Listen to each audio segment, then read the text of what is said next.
Experience holiday cheer at Tanger Outlets with savings up to 70% off your favorite brands.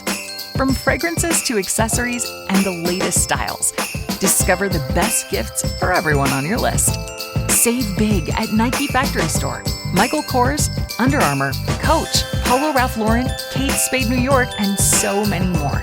Unwrap the best at Tanger Outlets. Hundreds of brands, endless gifting options.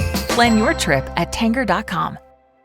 Moving over into a segment we like to call What's Up, Doc, where we spend some time with the experts on health at Mercy Health. And this morning is absolutely no exception, as I don't believe we've ever talked to anyone who went, no, I don't know anything about medicine. Don't know how I got on here. I just cleaned up the parking lot. They needed someone to fulfill the interview. No, we never have any of those things. Maybe next month. We're not going to do it this morning either. Dr. Matthew Smetana is with us. Dr. Smetana, good morning to you. Hey, good morning. Thanks for having me. Oh, we're glad to have you. Tell us a little bit about you. Yeah, my name's Matt Smetana. I'm an emergency physician here at Mercy. I'm also the EMS medical director and one of our MD1 physicians.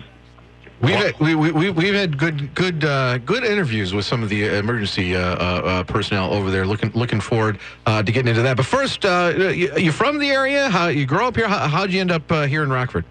Yeah, actually, born and raised in Rockford. By some unusual circumstances, found myself back in here, kind of the right job at the right time, and happy to be back. Now, my family and I are from here, and happy to be back in the area. So we usually ask where you matriculated from college, but since you are a Rockford person, what high school did you go to out here? I went to Boylan. Okay. All right, we won't hold it against you. It's fine. he went to Boylan. He's used to it. I'm sure. Yeah. There you go. But, you Harlem guys have to make sure you get that worked in there, though, Yes, during the interview. Every time. That's good. And then after Boylan, where do we go to college? So I went down to Peoria, went to Bradley University for college, did my med school out in Missouri, and then went back to Peoria for my emergency medicine training. Outstanding. That is outstanding. When you were naming the things that you do here, it dovetails very nicely. I'm over at Mercy Health's website looking at some stuff on you. It says additional areas of special interest include pre-hospital care, point-of-care ultrasound, disaster medicine, medical education, critical care transport, quality improvement, public health. What, you can't get a few more on that list? I try to keep myself busy and wear a few hats. You were talking about some of the things. Hey, sometimes I do clean the parking lots and do some other things. So I try to wear a lot of hats. Just when you're bored. He's a guy with some energy, and they're going to put that to good use at Mercy Health. Well, a lot of the things that you listed there, I understood and have heard of before. DM1, something I've not. MD1. I'm sorry, that's how much I haven't heard of it. MD1. What do those stand for? What are you doing with that? Yeah, so MD1 is our field physician response program. So essentially what we do is we send emergency docs out in the field with our local fire departments, ambulance, the police. We try to provide physician-level oversight and field support to patients in their most critical time before they get to the hospital. That seems like I know it's simple to say this, but this seems like a really great idea. And looking at it, go, well, haven't we always done that? No, we haven't, have we? Yeah, it's pretty rare. We see similar programs on some of the coasts, some of the larger cities, but this is kind of unique to our area. We carry it's a Suburban or a Chevy Tahoe 4-wheel drive vehicle, and it's equipped with lights, sirens, radios, and then pretty much anything that I would need in an emergency department. I also have in that truck, with the goal being able to treat and stabilize patients before they even get to the hospital. Is this working on your own per se, or in conjunction with responding paramedics? Yeah, that's a good question. So we're not an ambulance. We cannot, we don't have somebody in the back and take them to the hospital. So we work with our EMS colleagues, and it's not just about the response. Our goal is to try to elevate every single call that we're on. We do a lot of teaching, a lot of education, a lot of debrief, and our goal is to make the entire emergency medical system better. If a paramedic or an EMT, they kind of see how the physician handles a case in the field.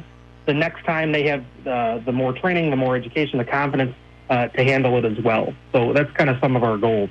So what's the mechanics to get you to the site? When we think of, firemen and, police officers, they're always ready to go, Are you sitting at your home base, or at Javon Bay or whatever? Are you sitting there ready for the bat phone to ring? How do you get to your car and know where to go? Yeah, good question. So we have a dispatch center. Sometimes we're listening to the radios and, hey, that one sounds like it could help. But a lot of times the ambulance, the fire departments, the police get on scene and say, hey, this looks pretty bad. Let me call the doc. And this might be, I might be at church, at the grocery store, at the bank. It might be 2 o'clock in the morning and it gets me out of bed. And then we travel to the scene, meet the first responders there on scene, and then transport them to the closest appropriate hospital. What we've seen is, you can build the best trauma center, stroke center, cardiac cath lab, but sometimes that care that's provided in the first 10, 20, 30 minutes of a patient's illness or injury, if they don't make it to the hospital, nothing else matters. So, we try to, it might be 2 o'clock in the morning, it might be 2 o'clock in the afternoon, and we're ready to go. Yeah, this is wild. I popped over to a website that explains a little bit more about MD1. It's md1program.org. And some of the examples that they give, 44-year-old firefighter suffered cardiac arrest. Paramedics shocked the firefighter's heart 10 times. An MD1 doc on the scene performed a recently developed double shock procedure which saved his life. Today, the firefighter's back with his wife and children. He would have died without the presence of MD1. 17-year-old boy trapped in a car, collapsed lung. MD1 doc responded, placed a large tube in the boy's chest, drained blood until firefighters were able to remove him. After an hour, the boy would have died without MD1 response. So these are all real world. These sorts of things happen, and really illustrates the importance of something I think a lot of people, maybe for the first time this morning, are hearing about. Yeah, it's definitely not the most well-known. We've been in existence here since I think about... The program started in Wisconsin and then moved into Illinois.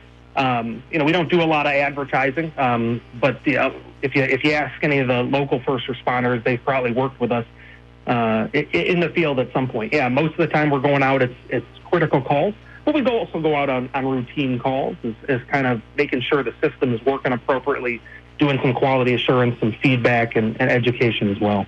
You said that a lot of times when the paramedics get to the scene, they see they might need more help, and that's when they make the call to you. Are there, I guess, two things. Are there any scenarios where it's default that you're going to get called to come out? And if somebody calling 911 knows that this is going to be bad, is them saying, hey, an MD1 coming out might be a good idea? Do you guys take any of that into thought in coming out? Yeah, so we do respond by request before the scene, especially with some of our local police departments. If they know they're going out to a bad scene, even before they get there, they'll call us. Also, some of the local first responders. If they think, hey, this sounds really bad, or if they, for example, a motor vehicle accident, from the sound of the dispatch, and sometimes even the dispatch will prompt the fire departments, hey, based on what I'm getting from the 911 calls, would you like me to start MD1 that direction? And sometimes we're even notified before somebody gets on scene. And this is something that is looked at and monitored 24/7, right? Yep. So like I said, it could be 2 o'clock in the morning, 2 o'clock in the afternoon. I take the truck with me to get groceries and go to the bank and do my errands as well. And the docs are ready to respond all the time.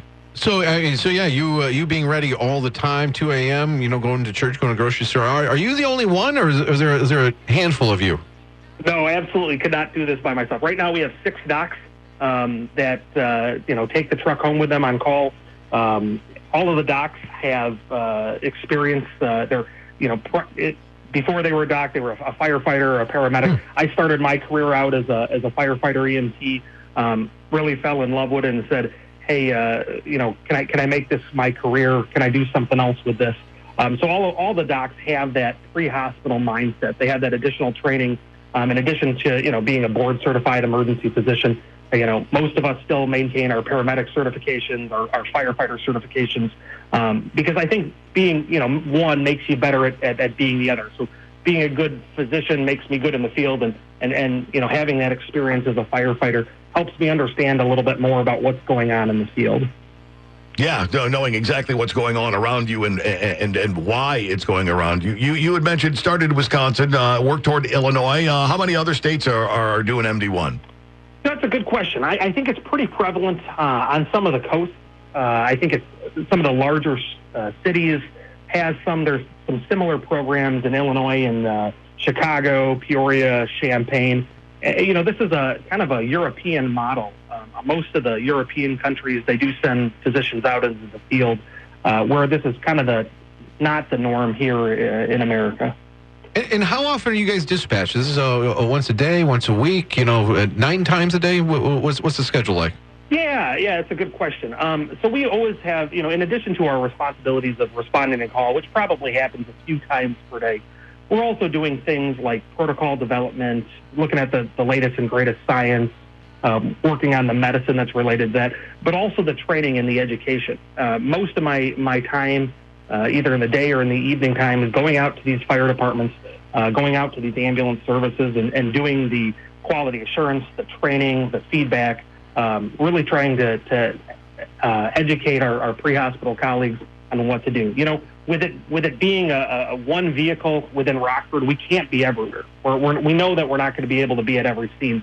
But if we can take that knowledge and training that we have, pass it along to our colleagues in the field, hopefully next time, even if we're not there, it's going to make that patient's care better. That's outstanding. The whole program is outstanding, and I love learning about it for the first time, sitting here this morning talking to you about it. Matt, what haven't we asked you about this program or any part of it that you want people to know? No, I just want to, it's a service that we're providing, Mercy Health is providing to the community. And our goal is to make pre-hospital care, emergency care better. So when you or your loved one needs to call 911, you have the best trained, best equipped crews to respond to your emergency. Well, your enthusiasm for it is infectious. I want to read more and learn more about it. Matt, we know you're a very busy guy. Thanks for taking time out of your day to come on and enlighten us this morning. No, thank you very much. We appreciate it. That's Dr. Matthew Smetana with the MD1 program with Mercy Health. Pretty good. Really, really interesting thing. Pretty good for a boiling guy. I was waiting for that.